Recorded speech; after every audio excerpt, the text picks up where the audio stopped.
বন্ধুরা, আজকের এই বিশ্ব মানচিত্রে যুদ্ধ আর কেবল দুই দেশের মধ্যে সীমাবদ্ধ নেই। এখন এক দেশের বিরুদ্ধে লড়ছে 10টা দেশের সম্মিলিত শক্তি। এই জোটগুলো কেবল অস্ত্র বা সেনাবাহিনী নয়, এগুলো তথ্য যুদ্ধ, কূটনৈতিক চক্রান্ত আর শক্তির খেলার এক বিশাল লড়াই। আপনি কি জানেন কোন দেশে কে সরকার গঠন করবে, কোন দেশের অর্থনীতি ক্রাশ করবে, কোন দেশের সরকারকে গদি ছাড়তে হবে, কোন দেশে মহামারী শুরু হবে, কে কার সাথে যুদ্ধে জড়াবে? এই সমস্তটাই আগে থেকেই ঠিক করা থাকে। অবাক হচ্ছেন তো? এটাই বাস্তব। তৃতীয় কোনো ব্যক্তি বা কোনো জোট হাজার হাজার কিলোমিটার দূরে বসে আপনার ভাগ্য নির্ধারণ করছে। কোনো সামরিক জোট বিশ্বের নিরাপত্তার ভার বহন করছে, আবার কোনো জোট গোপনে শক্তি বৃদ্ধি করে বিশ্ব রাজনীতির গতি নির্ধারণ করছে। তবে প্রশ্ন হচ্ছে, ভারতের জন্য কোন জোট হবে সবচেয়ে লাভজনক? কিভাবে জোটগুলো নির্ধারণ করছে আমাদের ভবিষ্যৎ? আজকের এই ভিডিওতে আমরা জানব বিশ্বজুড়ে 10টি সবচেয়ে শক্তিশালী সামরিক জোটের কথা, যারা একদিকে শান্তি রক্ষা করছে, অন্যদিকে বিশ্ব মঞ্চে শক্তি প্রদর্শনের খেলা পরিচালনা করছে। আপনি কি জানতে চান কারা আছেন যুদ্ধের এই গোপন মঞ্চের পেছনে? কে নাড়ছে পেছন থেকে কলকাঠি? তাহলে সাথে থাকুন। তবে ভিডিওটা শুরু করার আগে আপনাদের কাছে একটি ছোট্ট অনুরোধ, ভিডিওটা লাইক করে চ্যানেলটিকে সাবস্ক্রাইব করে বেল আইকনটি প্রেস করে রাখুন, কারণ এটা আপনার জন্য মাত্র 1 সেকেন্ডের কাজ, কিন্তু এতে আমাদের অনেকটা হেল্প হয়। নমস্কার, আমি গৌতম আছি আপনাদের সাথে। তাহলে চলুন দেরি না করে ভিডিওটি শুরু করা যাক। আমাদের তালিকায় 10 নম্বরে রয়েছে সিতো, মানে SEATO, এক সময়কার এশিয়ান ন্যাটো। 1954 সালে গঠিত এই জোটের লক্ষ্য ছিল দক্ষিণ পূর্ব এশিয়ায় কমিউনিজম রুখে দেওয়া। 8টি সদস্য রাষ্ট্র, বিশ্বের প্রায় 25% জিডিপি প্রতিনিধিত্ব করত এই জোট। সদস্যরা ছিল USA, UK, France, Australia, New Zealand, Pakistan, Thailand, Philippines. যদিও 1977 সালে এটি বিলুপ্ত হয়, সিতো ভবিষ্যতের স্কোয়াডের মতো জোট গঠনে বড় ভূমিকা হয়ে ওঠে। Number 9, GCC, peninsula shield force. 1984 সালে গঠিত এই বাহিনী 6টি উপসাগরীয় দেশের, যেমন সৌদি আরব, সংযুক্ত আরব আমিরাত, বাহরাইন, ওমান, কাতার, কুয়েত, এদের যৌথ প্রতিরক্ষা উদ্যোগ। এই জোটের সম্মিলিত সামরিক বাজেট বছরে প্রায় $120 বিলিয়ন এবং জনবল 40,000-এর বেশি। এর প্রধান লক্ষ্য মধ্যপ্রাচ্যের নিরাপত্তা নিশ্চিত করা ও ইরানের প্রভাব ঠেকানো। ইয়েমেন সংকটে এটি আংশিক সক্রিয় ভূমিকা নিয়েছে। এটি মূলত আরব রাজতন্ত্রের সম্মিলিত প্রতিরক্ষা ছাতা। নাম্বার 8, ফাইভ আইজ অ্যালায়েন্স, বিশ্বের সবচেয়ে শক্তিশালী ও গোপনীয় গোয়েন্দা জোট। USA, UK, অস্ট্রেলিয়া, কানাডা ও নিউজিল্যান্ড এর সদস্য, যারা একসাথে গ্লোবাল সার্ভেলায়েন্স, সাইবার যুদ্ধ ও সামরিক গোয়েন্দা তথ্য শেয়ার করে। এই জোট প্রতিদিন প্রায় 100 কোটির বেশি ডিজিটাল ডেটা পয়েন্ট বিশ্লেষণ করে এবং বিশ্বের 200টির বেশি উপগ্রহ ও গোয়েন্দা স্টেশনের মাধ্যমে নজরদারি চালায়। চীনের টেক্সমো স্পাই বা রাশিয়ার সাইবার হুমকি মোকাবেলায় ফাইভ আইজ একটি অদৃশ্য কিন্তু অতীব কার্যকর অস্ত্র। ফাইভ আইজ জানে কে কি দেখছে, কে কি ভাবছে। Number 7, IBSA and BRICS defence cooperation.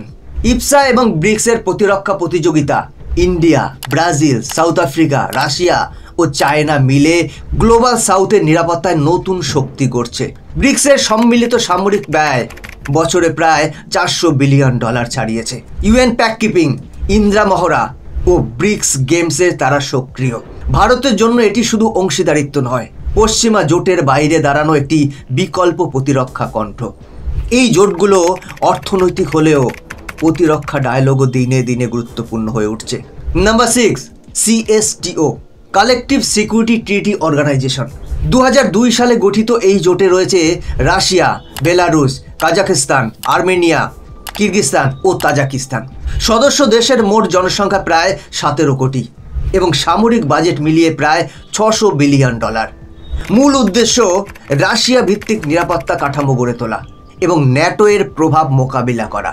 Armenia Azerbaijan সংঘাত ও সীমান্ত উত্তেজনায় CSTO সক্রিয় ভূমিকা নিয়েছে। CSTO হচ্ছে রাশিয়ার নিজের তৈরি করা ন্যাটো এর পাল্টা জোট। Number 5, quad. 2002 সালে গঠিত এবং 2017 সালে পুনরায় সক্রিয় এই জোটে ইন্ডিয়া, ইউএসএ, জাপান ও অস্ট্রেলিয়া রয়েছে। ইন্দো প্যাসিফিক অঞ্চলের নিরাপত্তা ও চীনা প্রভাব মোকাবেলাই এর মূল লক্ষ্য। মালাবার নৌমহড়া, ভ্যাকসিন দুর্নীতি ও সাইবার সুরক্ষা হলো এর প্রধান কার্যক্রম। সদস্যদের সামরিক ব্যয় মিলিয়ে বছরে $1 ট্রিলিয়ন ছাড়ায়। কোয়াড এখন ইন্দো প্যাসিফিকের সবচেয়ে কৌশলগত জোট, যার প্রধান target China. Number 4, AUKUS, AUKUS, Australia, UK, USA pact. 2021 সালে গঠিত এই জোটের মূল লক্ষ্য অস্ট্রেলিয়াকে নিউক্লিয়ার সাবমেরিন ক্যাপাবিলিটি প্রদান করে চীনের সামুদ্রিক আগ্রাসন ঠেকানো। সদস্য দেশগুলোর সামরিক বাজেট মিলিয়ে বছরে প্রায় $1.5 ট্রিলিয়ন এবং দক্ষিণ চীন সাগরে তাদের আধিপত্য বৃদ্ধির জন্য এটি একটি গুরুত্বপূর্ণ পদক্ষেপ। ফ্রান্সের সাবমেরিন চুক্তি বাতিল করে গঠিত এই জোট নতুন শক্তি বিন্যাস রচনা করছে। AUKUS মানেই under sea power showdown, south China sea এর নতুন game plan. Number 3, SCO, Shanghai cooperation organisation, military wing. 2001 সালে গঠিত এই জোটে রয়েছে চায়না, রাশিয়া, ইন্ডিয়া, পাকিস্তান ও মধ্য এশিয়ার দেশগুলো। মোট জনসংখ্যা প্রায় 35 কোটি এবং সম্মিলিত সামরিক ব্যয় বছরে প্রায় $500 বিলিয়ন। যৌথ সন্ত্রাস বিরোধী মহড়া ও আঞ্চলিক নিরাপত্তা আলোচনায় এর মূল কার্যক্রম। বন্ধুরা, শুনতে অদ্ভুত লাগলেও ইন্ডিয়া ও পাকিস্তান একই মঞ্চে বসে থাকলেও তারা প্রতিদ্বন্দ্বী।